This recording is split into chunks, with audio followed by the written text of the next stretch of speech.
Hello વિદ્યાર્થી મિત્રો, એજ્યુકટેકનો ચેનલમાં આપનું સ્વાગત છે.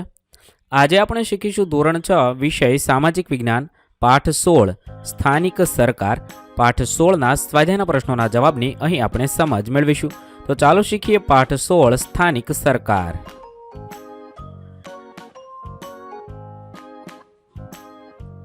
પ્રશ્ન નંબર 1 ખાલી જગ્યા પૂરો. સવાલ નંબર 1 આપણે પંચાયતી રાજ્યનું ખાલી જગ્યા સ્તરનું માળખું સ્વીકારેલ છે. તો 3 સ્તરનું માળખું સ્વીકારેલ છે. 2 ગ્રામ પંચાયતનો વહીવટ કરવા સરકાર તરફથી ખાલી જગ્યાની નિમણૂક કરવામાં આવી છે. તો તલાટી કમ મંત્રીની નિમણૂક કરવામાં આવી છે. 3 તાલુકાના વહીવટી વડાને ખાલી જગ્યા કહે છે. તો તાલુકા વિકાસ અધિકારી કહે છે. 4 સ્થાનિક સરકારનું ત્રીજું સ્તર ખાલી જગ્યા પંચાયત છે, જિલ્લા પંચાયત છે. 5 ગ્રામ પંચાયત વિસ્તારમાં વર્ષમાં ઓછામાં ઓછું ખાલી જગ્યા વખત ગ્રામસભાનું આયોજન કરવું ફરજિયાત છે. તો 2 વખત ગ્રામસભાનું આયોજન કરવું જરૂરી છે. પ્રશ્ન નંબર 2 ટૂંકમાં ઉત્તર લખો. 1 મામલતદાર કઈ કક્ષાના વહીવટી અધિકારી છે? તો મામલતદાર તાલુકા કક્ષાના વહીવટી અધિકારી છે. 2 જિલ્લાના વહીવટી વડાને કોણ હોય છે? જિલ્લાના વહીવટી વડા કલેક્ટર હોય છે. 3 મહાનગરપાલિકાના વહીવટી વડા કોને કહેવાય છે? મ્યુનિસિપલ કમિશનરને મહાનગરપાલિકાના વહીવટી વડા ગણવામાં આવે છે. 4 મહાનગરપાલિકામાં કેટલા ટકા મહિલા અનામત સભ્ય હોય છે? મહાનગરપાલિકામાં 50% મહિલા અનામત સભ્ય હોય છે. 5 મેયર પોતાના હોદ્દા પર કેટલી મુદત માટે રહી શકે છે? મેયર પોતાના હોદ્દા પર 2.5 વર્ષ માટે રહી શકે છે. પ્રશ્ન નંબર 3 3-4 વાક્યમાં ઉત્તર આપો. 1 ગ્રામ પંચાયતના કાર્ય જણાવો. તો ગ્રામ પંચાયતના કાર્ય આ પ્રમાણે છે. ગામના દરેક ઘરને નંબર આપવા, ઘર વપરાશ અને પીવાના પાણીની વ્યવસ્થા કરવી, ગામમાં જાહેર રસ્તાઓ બનાવવા, ગામના રસ્તાઓની સફાઈ તેમજ ગંદા પાણીના નિકાલની વ્યવસ્થા કરવી, જાહેર મિલકતોની જાળવણી કરવી, ગામમાં આરોગ્ય વિષયક સગવડો ઊભી કરવી તેમજ એ શિક્ષણ માટે જનજાગૃતિ અને ફેલાવો કરવો, ગામમાં દીવાબત્તી એટલે કે લાઇટની વ્યવસ્થા કરવી, ગામમાં પ્રાથમિક શિક્ષણની સુવિધા ઊભી કરવી તેમજ એ શિક્ષણ માટે જનજાગૃતિનો ફેલાવો કરવો, ગ્રામ વિકાસનું આયોજન કરવું, ગામના ખેતરોના પાકોની સંભાળ રાખવી તેમજ ગૌચરની જાળવણી કરવી, જમીન દફતરની જાળવણી કરવી, જન્મ મરણનું રજિસ્ટર રાખવું અને તેમાં નોંધ કરવી. આ બધા ગ્રામ પંચાયતના કાર્ય છે. સવાલ નંબર 2 સ્થાનિક સરકાર એટલે શું સમજાવો.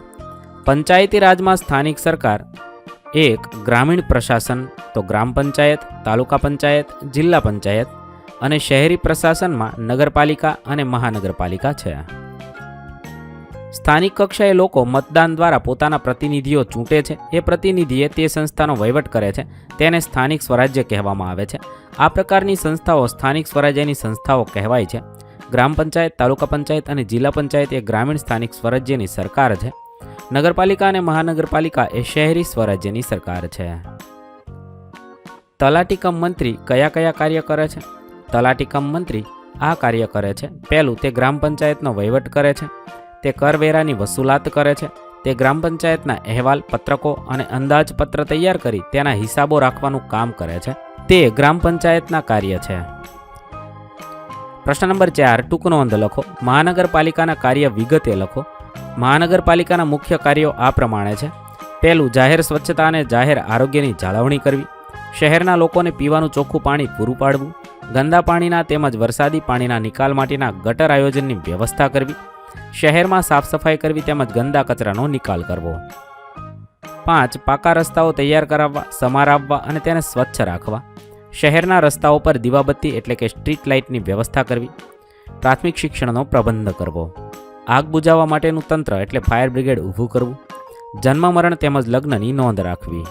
ખાદ્ય સામગ્રીમાં થતી ભેળસેળ અટકાવવી.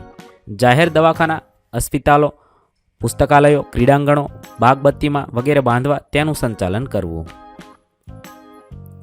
2 સામાજિક ન્યાય સમિતિ. ત્રણેય પંચાયતોના સમાજના નબળા વર્ગોને શિક્ષણ, સ્વાસ્થ્ય તેમજ સામાજિક અને આર્થિક સગવડો મળે એવી યોજનાઓ બનાવવા અને તેનો અમલ કરવા ગ્રામ પંચાયત, તાલુકા પંચાયત અને જિલ્લા પંચાયત કક્ષાએ સામાજિક ન્યાય સમિતિની રચના કરવામાં આવે છે. આ સમિતિમાં 5 સભ્ય હોય છે. પંચાયતી રાજના ત્રણેય સ્તરોએ સામાજિક ન્યાય સમિતિની રચના ફરજિયાત છે. આ સમિતિનું કાર્ય સમાજના નબળા વર્ગના લોકોને ન્યાય અપાવવાનું છે.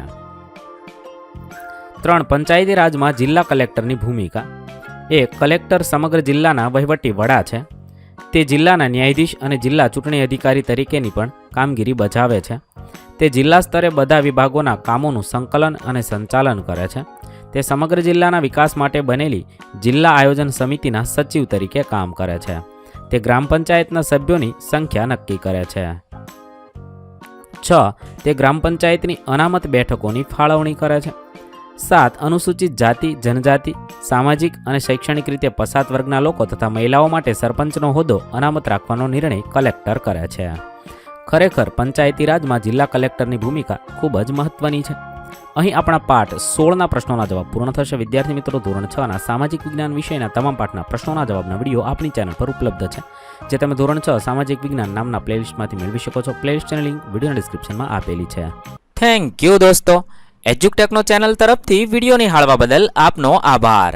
આવા બીજા વિડીયોઝ નિહાળવા માટે અમારી યુટ્યુબ ચેનલ એજ્યુકટેકનો અત્યારે જ સબસ્ક્રાઇબ કરો. આભાર દોસ્તો.